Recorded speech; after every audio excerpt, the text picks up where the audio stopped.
pasture, run 'em in the pen, work 'em on the Sundays, do it all again. Race 'em in the sand, buck 'em in the mud, drip a cowboy's sweat, bleed a cowboy's blood.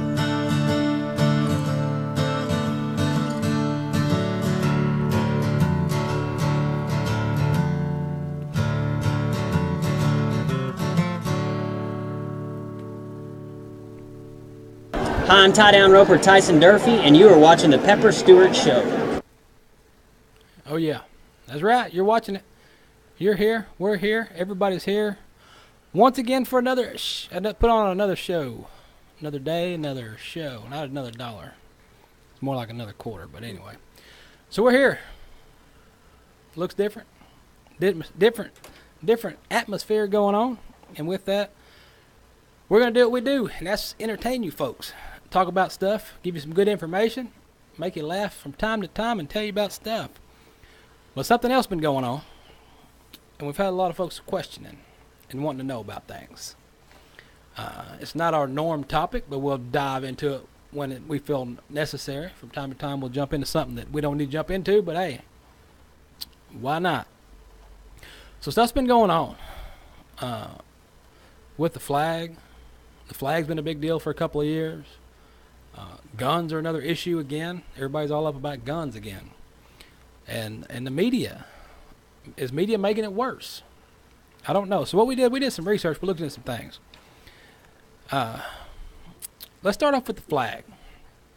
A lot of people feel that they need to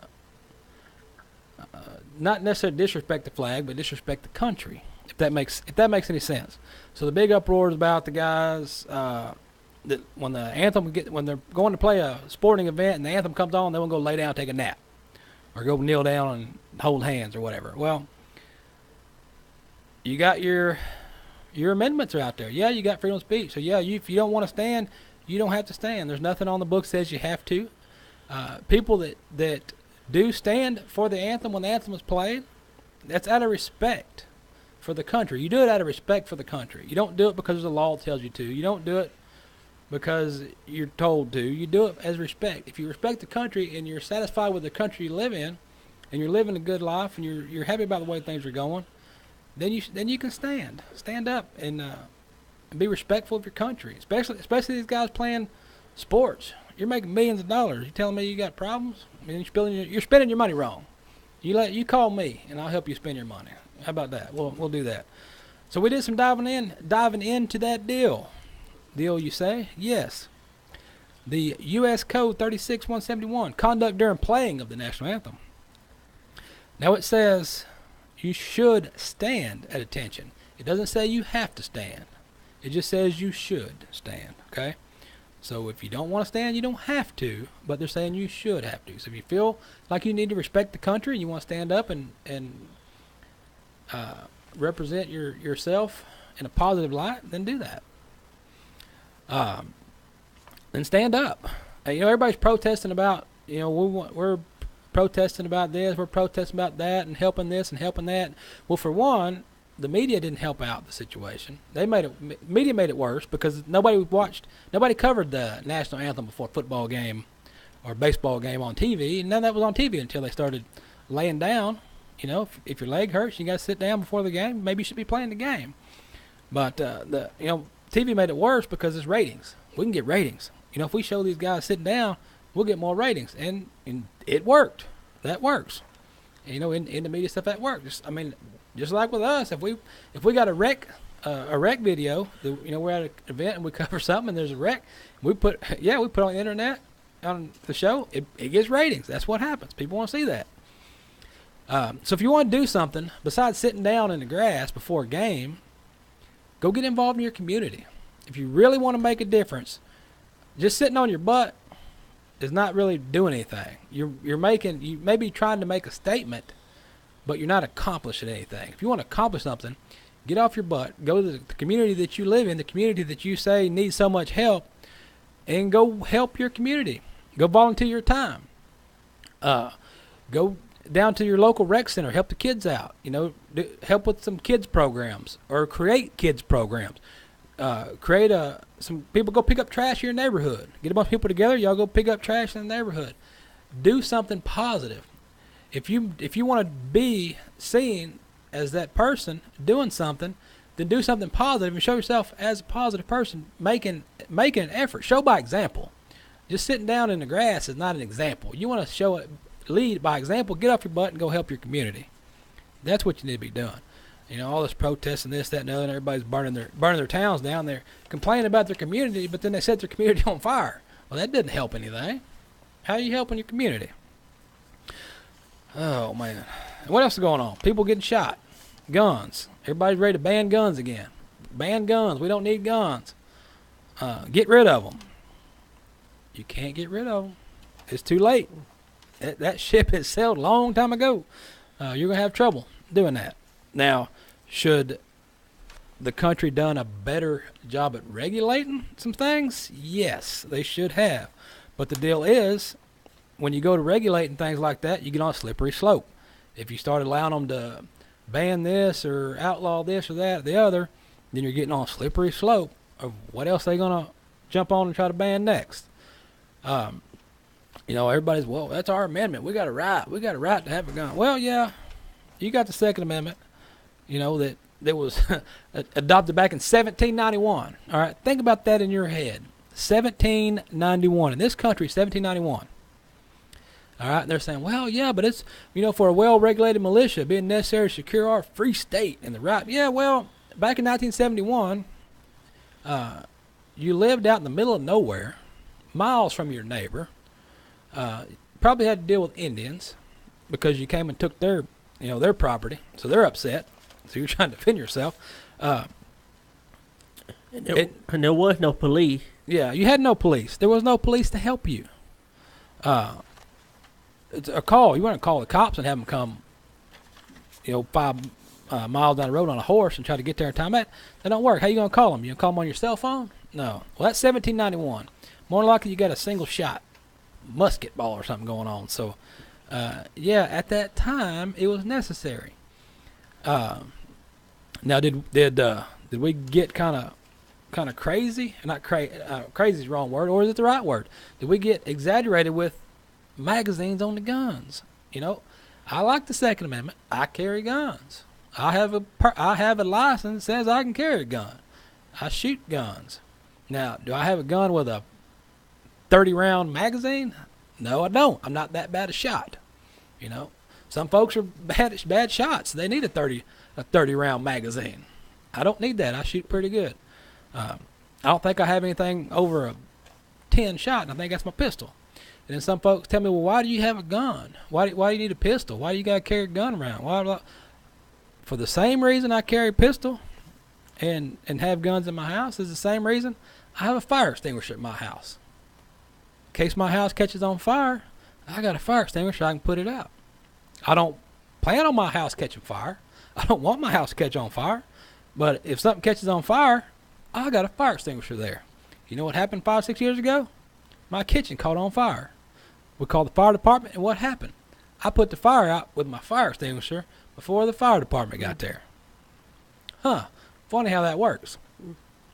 Same thing with a gun. A lot of people that conceal carry or open carry guns, they don't go around with the gun thinking, oh man, where am I going to shoot up today? This is Old West. I'm going to go shoot stuff. Nobody wants to do that. The legality of discharging that firearm is horrible. Anybody that's been through the concealed class or taken the class knows what I'm talking about, because they really stress the legality factor of that and what can happen after the fact. So there's a lot of thinking going on. So think about that. And do we need 30-round magazines? No, we really don't. I mean, what are you shooting? What are you shooting? You need 30-round magazine for? There's no real reason that a civilian should have a military-style weapon. And you got your backwoods hid out in the bunker guys are like, well, when the government comes after me, I want to defend myself. So that was fine and good back in 1791. But this is 2017. They're not going to just walk out to your dugout you got that you think they don't know about, that they know it's there. They got a satellite. They can see you. Google image, you Yeah. can look it up. They see you, so you're not hiding from anybody. But they're not going to just walk out there. Well, they can get to you without getting to you. If you know what I'm saying. We all know about Randy Weaver. There you go. So stuff happens, and the media, it's media's fault as well on some of this stuff. Is they blow this stuff up because in 2017, social media has killed news. Social media has killed news because here's the deal.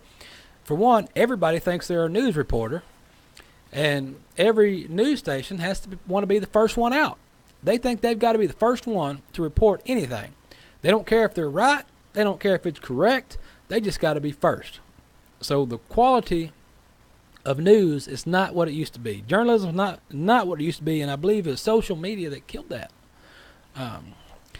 But anyway, talking about the guns, everybody wants to know about guns and this, that, and the other. Well, and what's going on? For one, gun laws. I'll throw this at it before I read this off. I've got a list of the major shootings here in the United States.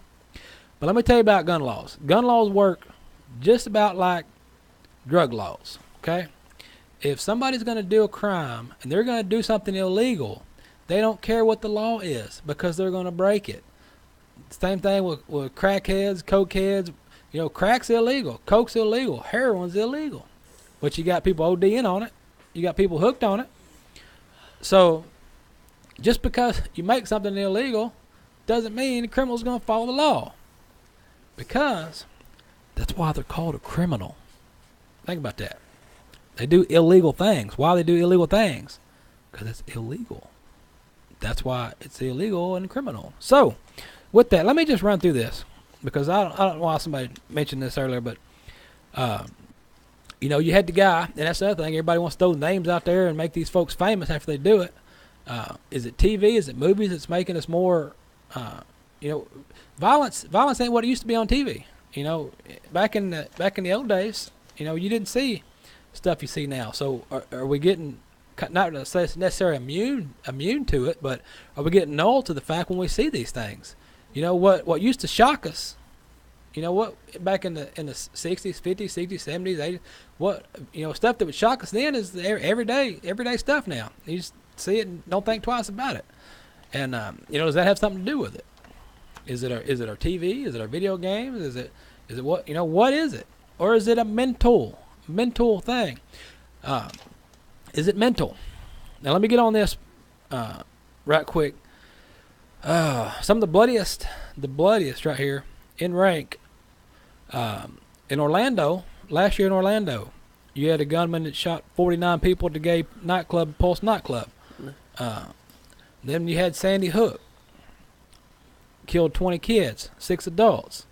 Back in 2012, you got San Bernardino, 2015. Husband and wife killed 14 people at a holiday party. Columbine in 99. 2 kids killed 12.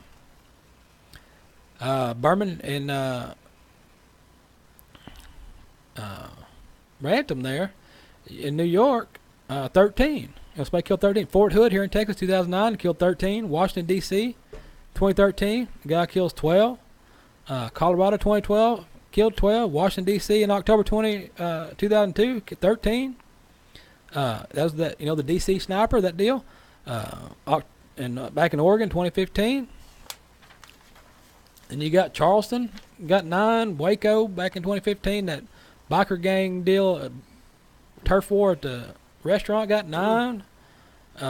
6 at a temple, at a church temple. A guy killed 6. You got 6 more in there.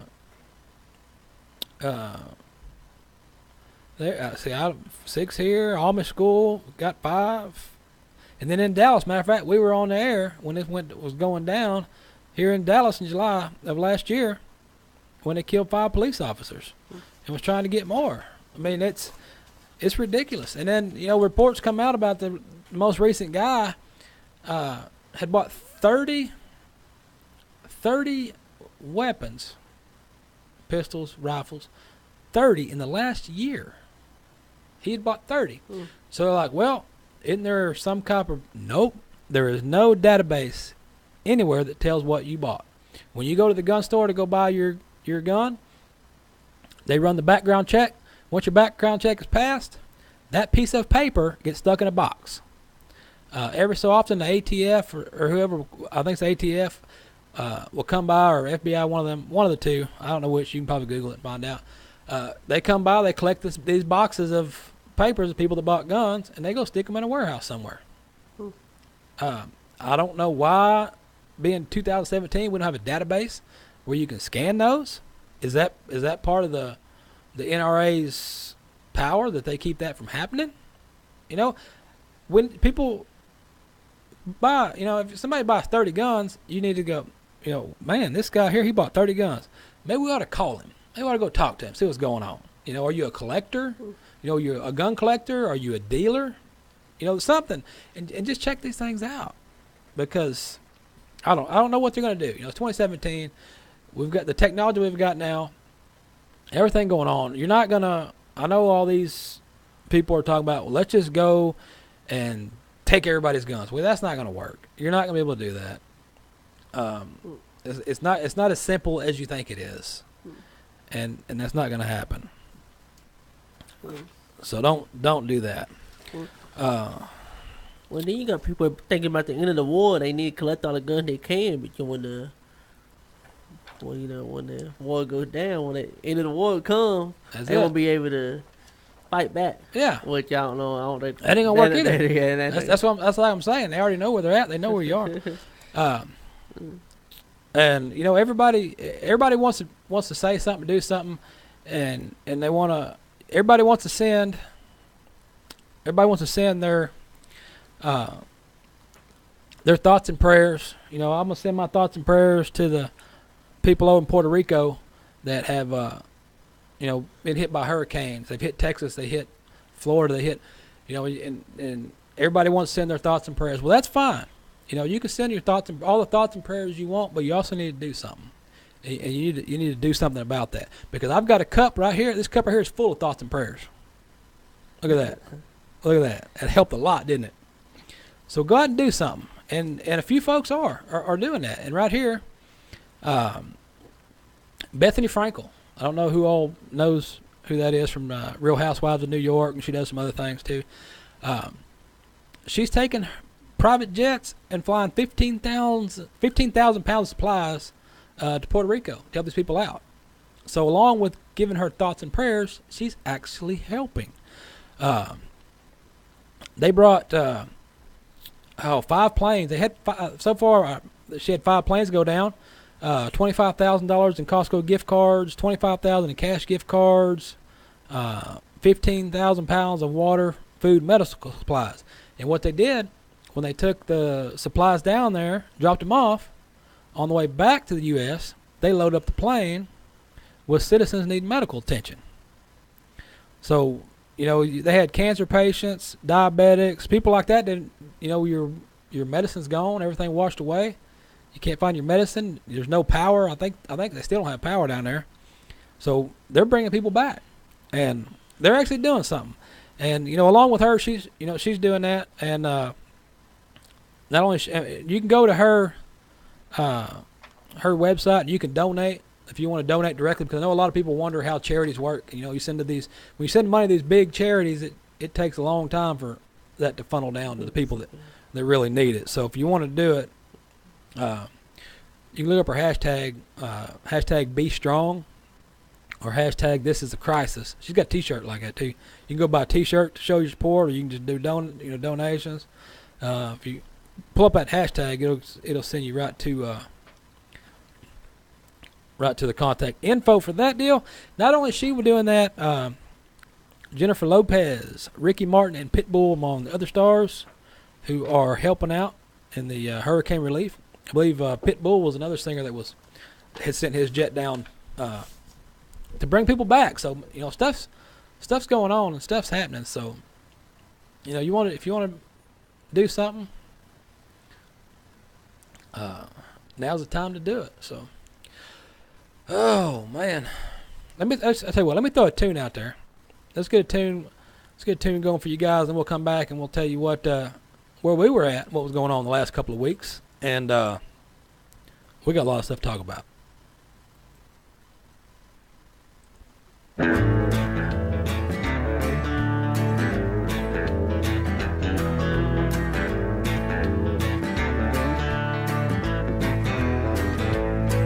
You can take me out of Texas, but you can't take it out of me.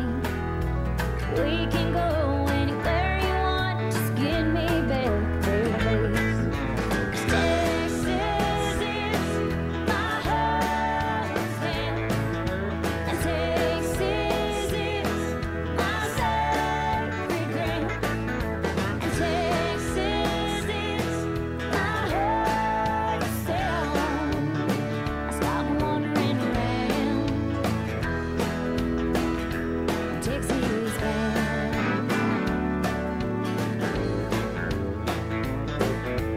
Homesick or heartbroken, peaceful or sad, get to missing my mama, something awful bad.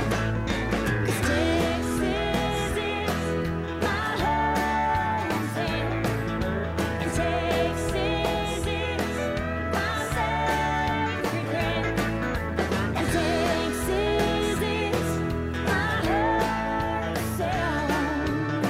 I stop wandering around Texas bound.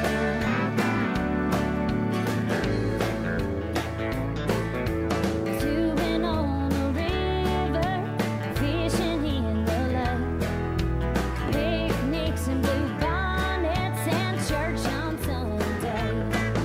'Cause Texas is my hometown, and Texas is my sacred ground, and Texas is my heart sound.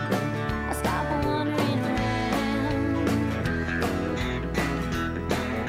'cause Texas is my hometown, and Texas is my sacred ground, and Texas is How about that right there? Some Whiskey Kate right there. Katie Graves for you.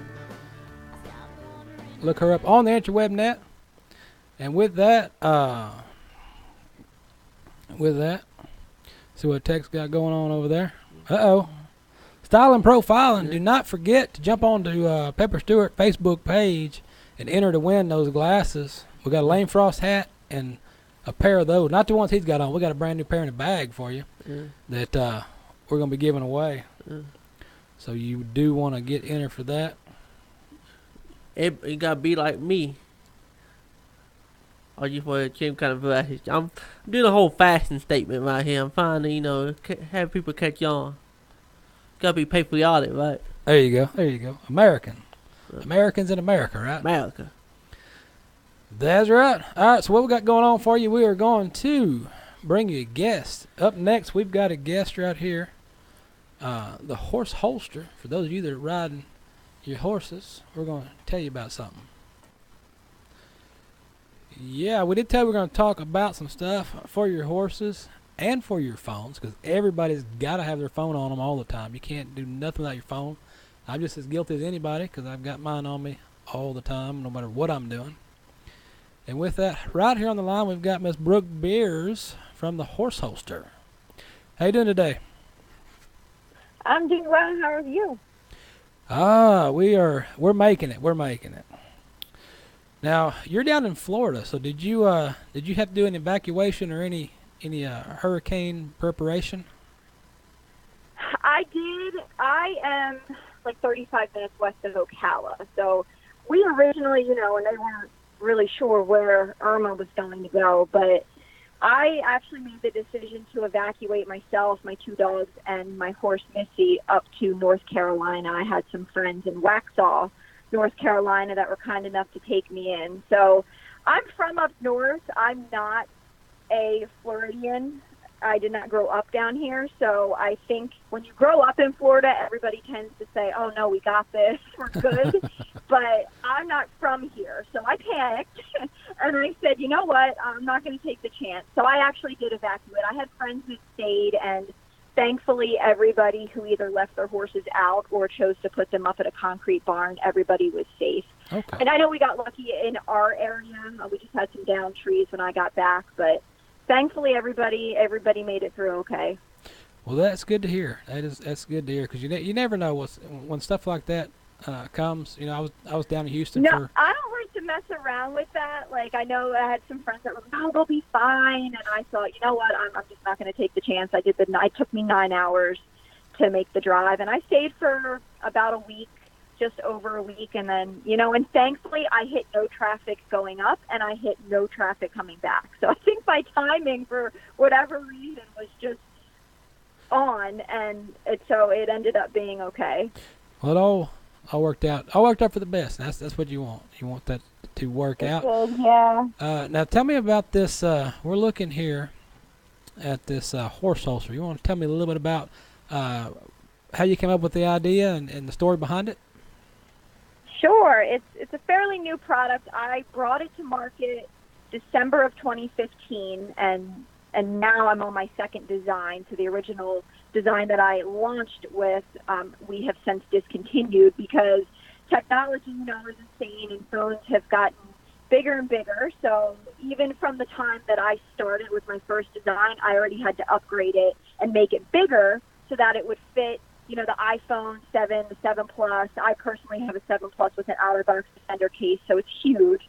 So that design came to market April of last year. So it's been about a year and a half that we've really been pushing that design. But I personally came up with it for my own need, and then I realized that so many other people in the riding community and even outside of the riding community had the same issue, is where do I put my phone when I'm riding? So for me, I wanted to have my phone attached to me, not my horse, for really more for the safety aspect. If my horse decides to leave me, or I fall off and I get hurt, I want my phone on me so that I do have a way to call for help if needed.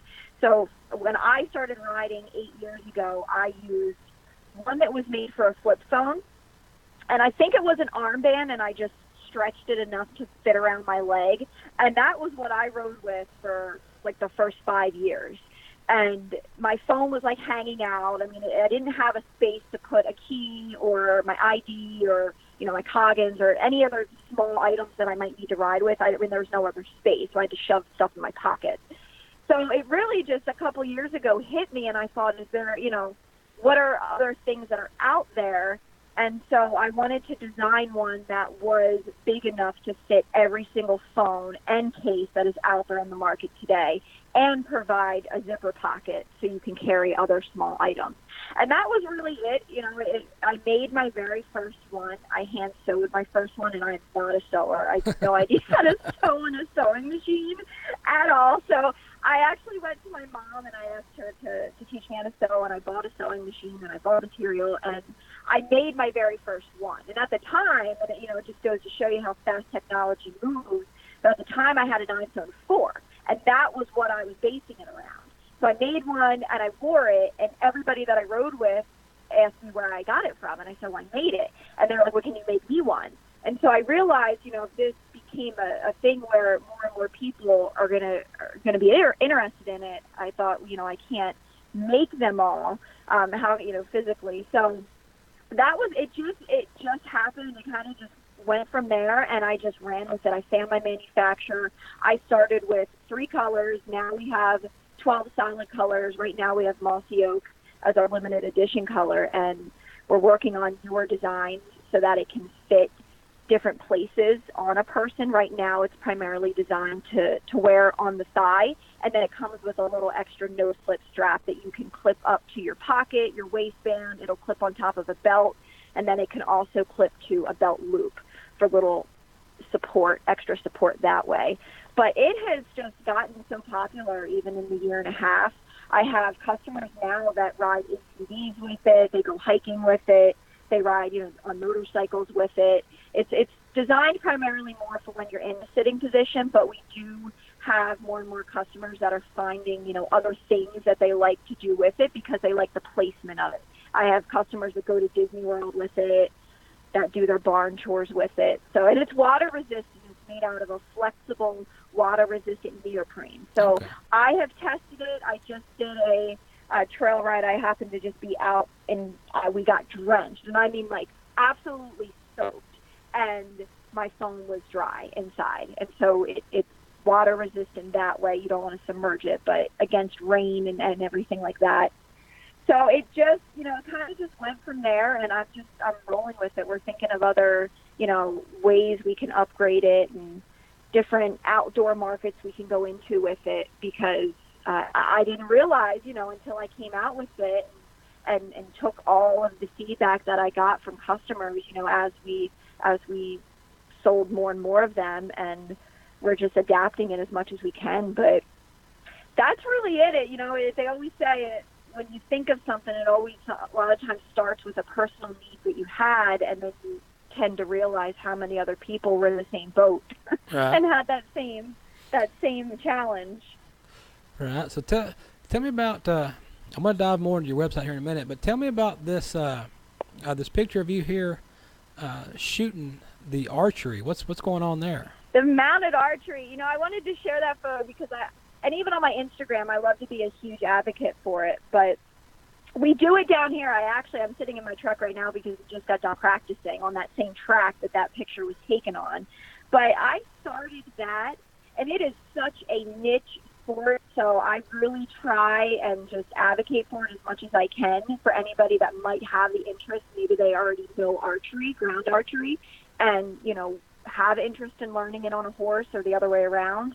But I started it in Pennsylvania. I did a clinic because I'm from Delaware, and I did a clinic in Pennsylvania, and a small group, you know, got formed, and we did a clinic that way. And then when I moved to Florida, I connected with a group down here. Now, Lucas Novotny, he is ranked #1 in the U.S. for mounted archery. So he is amazing, and he just happens to live near us where we're located in Florida. So he will come over, he'll do some clinics with us, and he also does some private lessons as well as traveling around the U.S. But, you know, you don't hear of it often. And when I started doing ground archery, I just took interest in the traditional bow, and then just wanted to try it off of my horse. And then, you know, if you go to mountedarchery.org, you can learn a little more about the sport, which, you know, of course, dates all the way back to just more survival, you know, and shooting and for protection off of your horse. But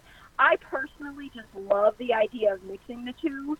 The biggest challenge is when you first get down a track, you have to be comfortable, you know, even just having to go and learning to shoot, but you have to drop the reins and trust in your horse to take you down that track safely. And some of those riders fly because, you know, and then when you compete, you're scored on accuracy as well as your speed.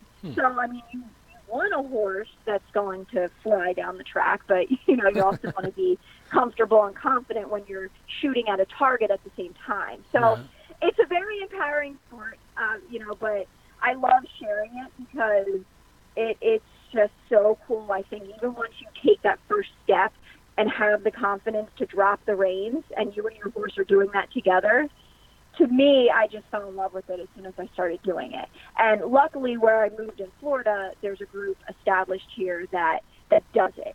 There's a group out in Texas that is very big, that does competition. So, you know, little niche groups are kind of popping up around the U.S. It's a lot bigger in other countries. You can go to Turkey, you can go to Sweden, you can go various other countries, and they are big into the sport. But I try because, you know, I've really gotten into it here to spread the word as much as I can. Yeah, it looks fun. I've seen it on. I think I saw it on a horse show somewhere one day. I was like, man, that looks like fun. And I was thinking, you know, I'm probably gonna fall off first time. You know, you have to be in almost like a 2-point. You know, when people that jump, you know it getting a little up and out of your seat, a little bit forward. You know, because you almost want to be leaning into the target. But you're doing that on a galloping horse. I mean, there is so much technique that goes into it, and they teach you quick loading drills because you need to learn how to quickly load your arrow without looking, you know, and let your horse do its thing. But, you know, you still obviously need to be cognizant of everything to be safe. But knock the arrow on the right side. You know, traditionally, everybody's used to pulling a bow back 3-finger, but with this sport, we actually learn a thumb draw. So it makes it quicker, and you actually knock the arrow on the right side of the bow versus on the left. So there's so much more that goes into it, and then adding in, doing it on a moving horse. But it's a lot of fun. It is a lot of fun. I'm really testing my fine motor skills with it, with trying, get 3 arrows out on the course. But there's a lot. There's different style courses. There's different style targets, and there's the different ways that you're scored. So I'm glad that it's getting out there, and I love being able to help push the sport and talk, more about it. So I appreciate you asking that and letting me share that photo. Yeah, and I'm looking here on your website as well. Do you want to tell us about the Helping Hooves program you got on there? Yes. And I have a little bit of a backstory, on there in that section about kind of where I came from. But my background, this is the first business I'd ever had. I started riding, 8 years ago. Missy was my very first horse. I actually just had my 8th anniversary with her yesterday. And so, it's fairly new into that world. And before I even thought, of this business, my background is nonprofit fundraising. So before, I made the jump to pursue the business full time, I worked at a pediatric nursing home in Delaware called Exceptional Care for Children, and they provide a home for children that are medically fragile, and they require the use of medical technology and all sorts of things. So my role at that organization was to advocate for the kids, was to raise funds for anything outside of their medical care, and manage the volunteers that came in to spend time. So my whole background was nonprofit. And so that just holds a very special place in my heart. So when I launched the business, I wanted to have some sort of program where, a certain color goes to this organization, or, if something's going on in the world and needs, extra funding, we can try and help towards that. Now, and I'm slowly building it. I think in the future I'd love to establish my own 501c3 to kind of, go in with that. But for right now, I have, and I call it my Helping Hooves program. So, and we do a lot of raffle items, and we really like to support a lot of various organizations. So there's a form, there's a request form there. So if anybody's interested in, a holster for a raffle item, or for a fundraiser, anything, awards for, a barrel race or something like that, we always love to support various events, as well as, other things that we like to do. So right now I have my bright green one goes back to that pediatric nursing home that I used to work at, because their mascot Sheldon Turtle, and he's bright green. So when I came out with the green color, I wanted to do something special for the kids there. So I can't, it's in my blood. It's where I came from, and I love it. And I'm blessed to be able to have the business and have the opportunity to continuously give back. And I always have to thank my customers who purchase the product, because obviously without anybody making, the purchase, and to all my dealers that buy it wholesale and resell in their stores, that's why this is all happening and made possible. So I always have to thank everybody that purchases and supports the product. All right, and then we got it out there for you for them to look at as far as the website too. So we'll send some folks in your direction to let them check it out and check out your website and things. Yeah, and, thank you. And there's a list of my dealers on there as well. It's in over 100 stores around the U.S. and you can go on there, and you can, there's a dealer locator, but I always like to, give my stores credit. They do a great job, advocating and marketing for the product as well.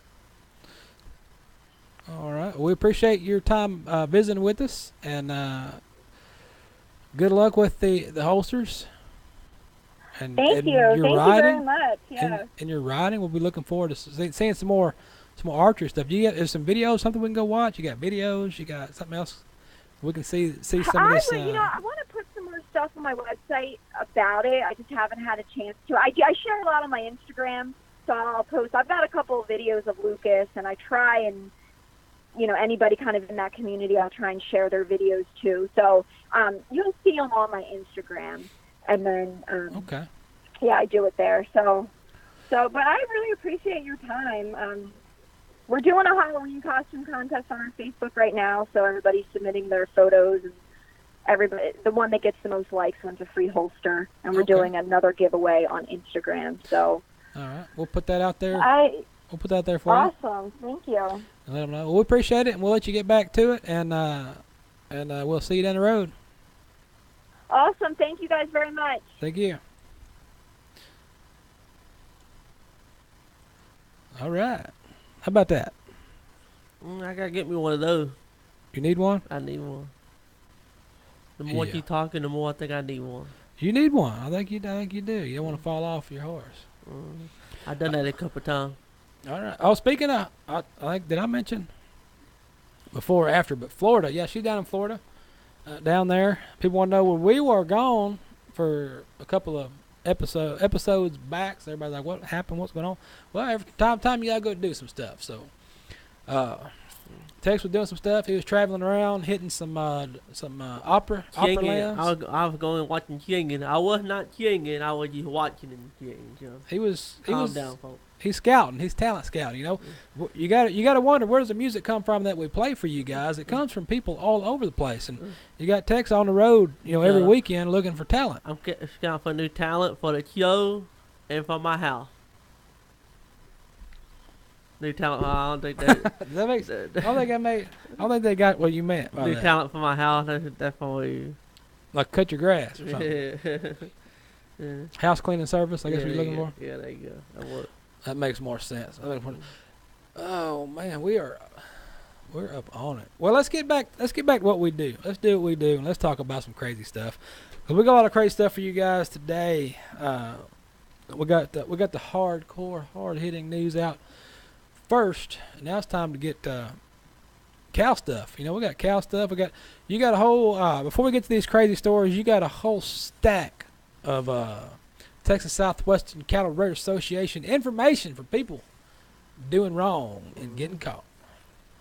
So why don't you tell me about that? Tell me about your stolen stuff, and then after that, we'll throw down a little bull riding PBR action news. So what's going on with the stolen stuff? Pamela Lee Enrique. Hey, I think I know her. Pamela. Look what they call her Liz. All right. She pleaded guilty last week Uh-oh. to charges and to kill predator, a second-degree felony. Yeah. She offered more than 200 head of cattle, 2 tractors, and other equipment as collateral to kill loan to purchase cattle. When the bank attempted to call in on the defaulted loan, they found that most of the cattle and equipment used as collateral were gone. She sold more than $300,000 worth of cattle and spent the proceeds, depriving the bank of both the proceeds and the collateral. The bank is looking for the money.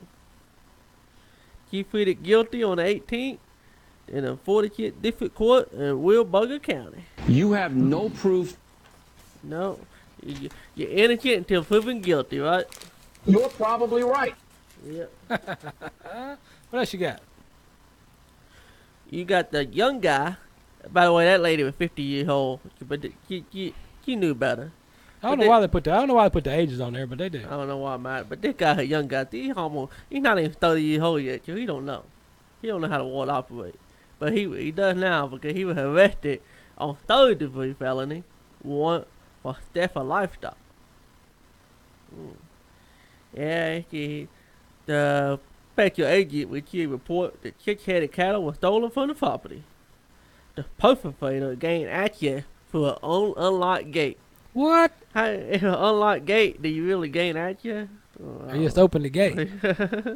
Yeah. That would. Hey, in case y'all want to know what an unlocked gate is, it's at the corner of Morning Shop Drive and Bucket Road. Probably still unlocked. He gained an unlocked gate access at an unknown time in the previous evening. Of course, I was like, unknown time. Of course, unknown time. They didn't know what time he did it because they didn't see it. The investigation led to a nearby business where he was able to obtain footage from a security camera and identify a vehicle of an infant. Well, it may be unlocked, but you on video camera. You know. Yeah. Okay, you want to check it out. Or not check it out. Alright. The Texas Western Cattle Raisers Association There you go. posted the security footage to the Facebook page, and you ran it several tips, and ultimately helped identify the suspect vehicle. Behind his shoulder is going to help you a lot. He was arrested, put into the Coleman County Jail and have this writing and remain in custody, pending a $45,000 bond. Look out. What else you got? And then you got another Jim Bob. Hey, I know Jim Bob Jonigan. Uh-oh. You know that guy. 46 years old. He pleaded guilty. This guy just found out he pleaded guilty. You'd have to find him. Yeah, theft of livestock and affection, both third-degree felony. All right. Cattle Rayham had made a verbal agreement with Jonigan and Yellow Bull. They returned the purchase to the jail. Gotta watch out for them verbal agreement. There you go. It's verbal. He just told him. He said, Well, Jonigan took possession of the bull on February 2015 and reportedly sold it in Colorado, but never returned with the owner as promised. Say what? Yeah. And then he contacted the Colorado Brand Inspection Authority and attempted to locate the bull. He came and received word from a Colorado brand inspector. Gee, always bring your cattle. It helps. random. That he found the bull and confirmed it had been purchased by a private party. After confirming the animal identity, they confirmed the animal identity with branding. It helped. There you go. Local law enforcement traveled to Colorado to take possession of the stolen bull. Within a little more than a week, the bull was returned to its rightful owner. Alright. He was charged with theft of livestock and a fortune of retaliation. Oh, well, it's gonna happen. It's gonna happen when you finally get that bull. Yeah, something happened. Something happened in the meantime. While you're getting that bull back. The case was brought to a close, and he entered a guilty plea on both counts. He received the third sentence of 10 years on the theft of livestock and 4 years on the fortune charge. He was ordered to pay restitution, fine, and court costs, totaling more than $5,200. Probably cost of the bull and then the shipping to go get him back. What that sounds like. What else you got? You got something else over there? Are you done cattle news there? Well, I don't know. I got somebody at New Jersey Pooper. Yeah, we'll do that one in a minute. We're gonna PBR bull riding right now. Bull riding happened. Bull riding happened right here. Somebody rode a bull. Somebody rode a few bulls. What they did. Let's see here. Behind his shoulder is going to help you a lot. Here comes the backup. Derek Kolbaba kicks it into high gear and shows Bruiser who's boss. Kolbaba has won for the 4th time this season. He only needed 82, and it's a lot more than that. How high over 90 are we going to get? Kolbaba wins Colorado Springs, 93 points. That was great stuff, man. Bruiser had a great day. That's what I love to see. A huge bull score, not quite 46 that he was needing, but 45 3/4. That was a great ride by Kolbaba. A great job by the bull. That you can't ask for it any better in professional bull riding than that right there. Around to the left, kick and spinning, and then right here, boy, here comes the hang time. The drop, now going with the backup. Kolbaba never tries to ride with one hold, shuffling his feet. Great job, man. It doesn't happen often, but now Derek Kolbaba has gone back-to-back wins. Barbosa, Eduardo Parasidu, Stormy Wing. Round out your top 4. And if you want to know what's going on in the world standings right now, your top 10 in the world: Eduardo Parasidu, Kaigi Pacheco, Derek Kolbaba, Jess Lockwood, Cooper Davis, Chase Outlaw, Stormy Wing, Fabiano Vieira, Joao Ricardo Vieira, and rounding out number 10, JB Mooney. A few notable folks that are still in the top 35. You got Cody Till sitting in there at 13. Guilherme Marchi sitting in there at 23. Mike Lee sitting in at 29th place right there. So that's how they're looking. Like I say, they got 3 more events, so it's time to time to get to it. If you're gonna make a run, make a run. You're gonna run out of time. Speaking of run out of time, what happened? What you got over there? I don't know. We got this little North Georgia Fupa story, huh? Trooper, all right. I don't know. This is not really, to me, this is not really a story because this happened in any backwood country living. All right. But it's not, but I can hear this is a story in New Jersey. All right. New Jersey State Trooper helped a wayward cow find its way home after falling on the side of a local road. The New York State Police shared a photo of the escaped brown cow that stopped police on Thursday morning. The trooper stumbled upon the escapee and was able to control traffic, so neither the motorist nor the cow got hurt. Anybody or the cow got hurt. All right. The trooper held the traffic off long enough for the farmer to arrive at the scene and guide the cow home. The state police used the majority area to remind people while Yeah. the state police. Yeah, that what? What happened? What you say? What you say? Start with. What happened? The state police used the majority area to remind people while many think of factory that you're playing on a Real Housewives. New Jersey is actually a royal state. It's a rural state. New Jersey's a rural state. It's country living, yeah. Yeah, it is country living. What are you talking about? This is Jersey farm, cow, chicken, food store. And remember, the New Jersey State Police was created specifically to control royal area that did not have local police, and we still do that today. So the next time you out of state, think of Jersey, think of cows and cornfields. Oh, and Jersey Trooper. Yeah. I think correctly. Yeah, that's what happened. Yeah, I did that too. Don't worry, I did the same thing when I was looking it up. When I was reading that earlier, I was like, well, New Jersey's got cows, what? And then they tell you right off the bat, whoa, hold up. Now, let me tell you about this. UK, let's go England. UK time right here. A UK car hire company. I'm going to have to translate this into England? Into United States talk, American talk, because in the UK, in Britain, you speak proper English over there. So when it says a UK car hire company, that means a rental car company. They sparked a debate by calling for all riders to be fined $1,000, £1,000 for leaving horse dung or poop right there on the roadside. In a statement yesterday, the hire company stated that huge piles of horse muck left on public roads are causing quite the chaos for the car drivers. The company points out that dog owners who fail to clear up after their pets are subject to fines, and said the same should apply to riders.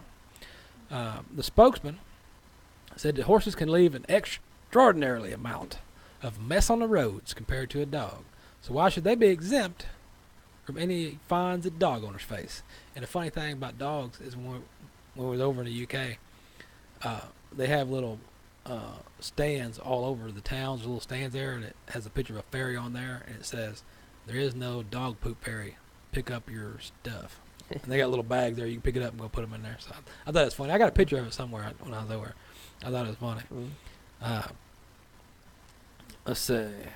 The fine would at least pay to help additional costs for the authorities to clean up the horse mess, which is specifically important in a time of tough cuts where saving money needs to be made everywhere. So the people talking to the car company, they're like, all right, so give me the details. What's the details on these additional costs? He said, well, I don't know if there's any evidence, but there is a cost to it. All right, so why do you think it should be £1,000 in the fine? And he's like, well, that's a figure we just pulled out of the air. All right. So they made the statement that 76% of their customers are cross about this, upset. 76% of people surveyed thought horse mess should be the responsibility of the owner and welcome the idea of fines for those who not clean up after their animals. So like, all right. So they asked the car company again, all right, so how would these riders go about cleaning up after their horses? The car company said, well, we really don't make a suggestion on that. It's up to the individual. Why don't you get some bags or something to hang under your horse? So, horse bags. I guess they do that in towns where they have coaches and stuff, or The main risk, and people, it opens a can of worms about dog feces and horse manure, which I don't know why they didn't use manure for this. They used the word mess and dung. Here's the deal.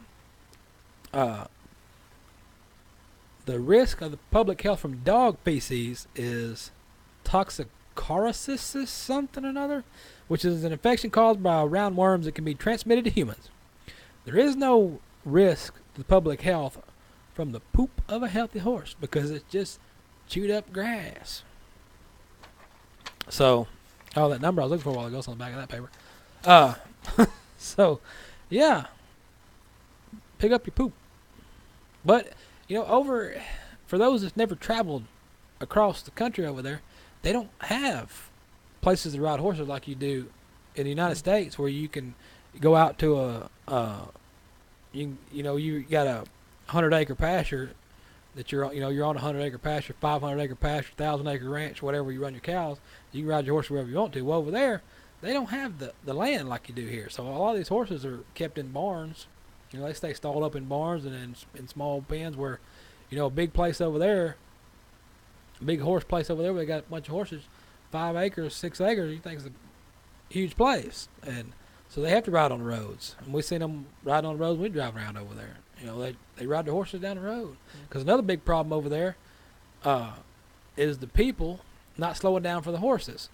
So if I was asked about this from the car company, my rebuttal to this horse mess would be, tell your cars start slowing down.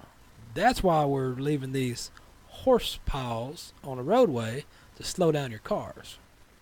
That would have been my response to that. So, what else you got floating around over there? I got a world record, Guinness World Record. What? A world record? For Are you gonna try to set this world record? I may have to beat this guy. This man got who holds the record by putting the most underwear on in 30 seconds. And the number is the lucky number 13. 13. Okay. Well, so you only put on, so you can be a world champion underwear putter oner if you can put on 13 pair of underwear in 30 seconds? Well, if I have, yeah, right. But if I want to beat this record, I have to do 14. All right. So how you gonna put on 13 pair of underwear in 30 seconds? Well, what's his trick? He had a unique technique. All right. Yeah. What's his unique technique? It involved laying underwear down on the table and leaping into each pair of legs before pulling them above his waist. He's jumping into You got to jump into your underwear. All right. I'm going to have to do that in the morning. You gonna jump into your underwear? Yeah.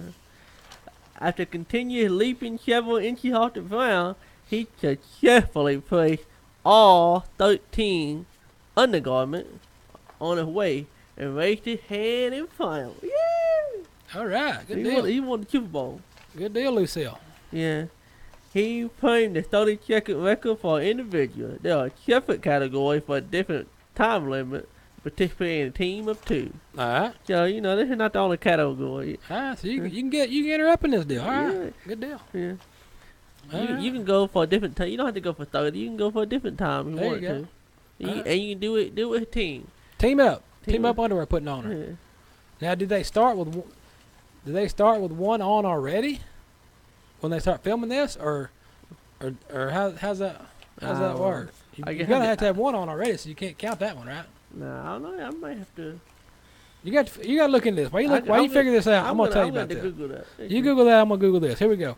Cattle report, cattle prices. Who wants to know about cow news? I'm gonna tell you about that right now. Cow news, cow stuff, cow prices. Going on here in the southeast region of the U.S. of A. Athens, Tennessee, Richmond, Kentucky, Virginia, Louisiana, Arkansas. I'm just going to run your 5 to 6 weight calves right here. So your 5 to 6 weight calves are running $1.36 to $1.54 in Tennessee. $1.26, $1.30 Kentucky, $1.22, $1.57 Louisiana. $1.50, $1.77 in Joplin, Missouri. That's going to be your what happened? Somebody forgot to turn their phone up. So you're looking about $1, averaging out about $1.30 on your cattle there. If you go to the Northeast region, they didn't have too many sales report, so you're looking at a little bit better up in the North region. You're averaging about $1.60, about $1.60 a pound for your 5 to 6 weights. If we go down to the West region down here, $1.30, $40, $1.30, $40 right there, about where you're gonna be. And your South Central region, which is including Oklahoma, Texas, and New Mexico, $1.35 maybe is going to be good for you. So it's up to you on what you want to do and how you want to do it. He did find the video of how to put underwear on, so that's what that record was. You heard. He did find that. Apparently, they used the same underwear over and over. On this video, anyway. This video when it came, they put it on and put it off. All right. Let me tell you about death tax. I'm talking about some cow stuff. I'm gonna try to finish this cow stuff so we can get on down the highways and byways of Texas for you guys. The death tax. The National Cattlemen's Beef Association has been working diligently here to eliminate the death tax. There's been a recent campaign where they created videos of beef producers who have been impacted by this tax. So far, the videos have reached 317,000 times viewed and 590, almost 600,000 people on Facebook. In the fourth video, the campaigns here in Texas. Rancher Pete Bonds, the owner of Bonds Ranch in Saginaw, Texas, he says that most ranchers, 90+% of their assets is land. That land is not very liquid, and if at my death we do not have done anything, the kids would have to come up with several $1 million to pay the death tax, and nobody's got that kind of money just laying around. So they're trying to get rid of the death tax. I know that legislation's going on in legislative places, so we'll see if something like that can happen. That's what they're working on. Your ag census is coming out in a couple months. Farmers and ranchers across the nation will start receiving the 2017 Census of Agriculture. You can mail in your completed census form, or you can respond online on the improved web questionnaire. Response to the Census of Agriculture is required by law. The same law requires them to keep all information confidential, to use the data only for statistical purposes right there. I know a lot of people get these, they want to throw them away, they don't want to fill them out. But there's a reason you need to fill them out. Conducted once every 5 years, the Census of Agriculture is a complete count of all U.S. farms, ranches, and those who operate them that actually turn this in. And it's the only source of uniform, comprehensive, impartial agricultural data for every state and county in the country. Farmers and ranchers, trade associations, governments, extension educators, researchers, and many others rely on the Census agricultural data when making decisions that shape American agriculture. It has to do with creating funding farm programs, boosting service for communities and the industry. The Census of Agriculture is a producer's voice, future, and opportunity. So if you want your voice heard, you want some stuff done in your community, you want stuff done you got to fill it out. Because if you don't fill it out, they don't know. For more information, go to agcensus.usda.gov, or you can call them on the phone. Or you can look on Pepper Stewart Show on the Book of Faces, and we've got it listed there on the Book of Faces in the notes section. If you go to the notes section of the Facebook page, there's a lot of stuff in there for you. Let me finish up. I got an NFR thing. I can save that because it's not even time for NFR yet, but I imagine PBR is going to be doing the same thing at finals with bags. Brazil, the ban on fresh Brazilian beef exports to the United States could be lifted in October, which is this month. Brazil's agriculture minister said late on Wednesday the ban implemented in June would end after the United States finishes its current evaluation of documents sent in response to questions raised in a U.S. veterinary mission to Brazil earlier this year, according to a statement on the ministry's website. The United States accounts for 3% of Brazilians' fresh beef exports annually, but is seen as a leader in food safety standards with other countries, often taking cues.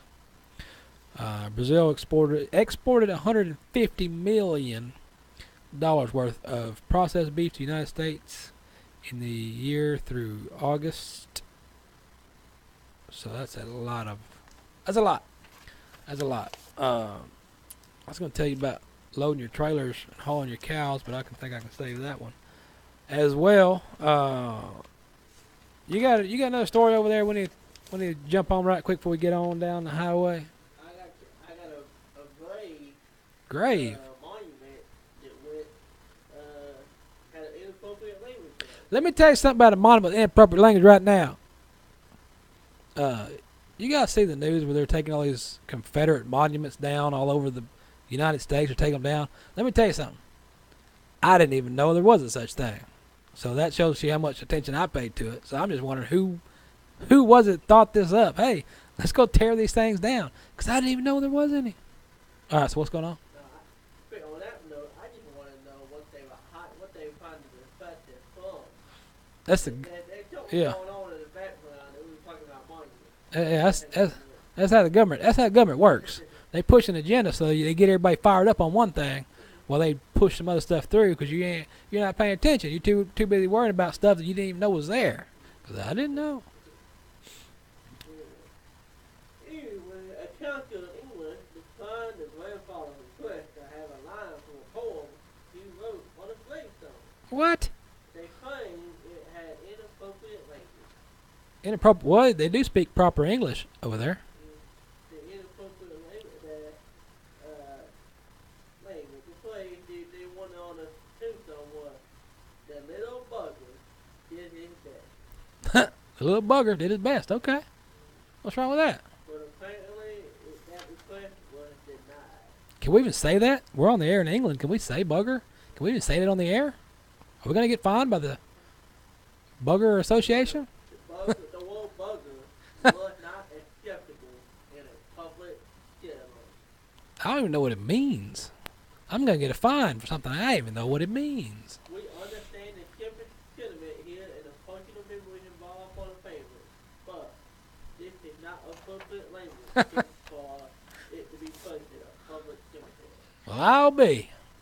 So do not use the word bugger. Don't say that. Do not say bugger in any context of any conversation. So we're going to bugger on out of here and get down the highways and byways of Texas.